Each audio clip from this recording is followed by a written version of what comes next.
कृपेची सावली, ऐसी निरंतर माया मी कुठे न पाहिली.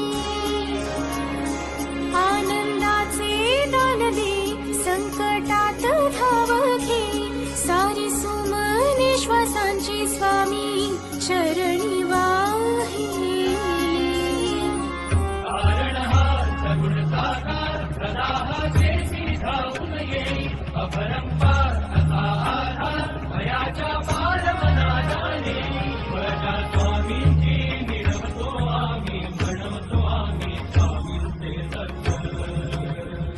श्री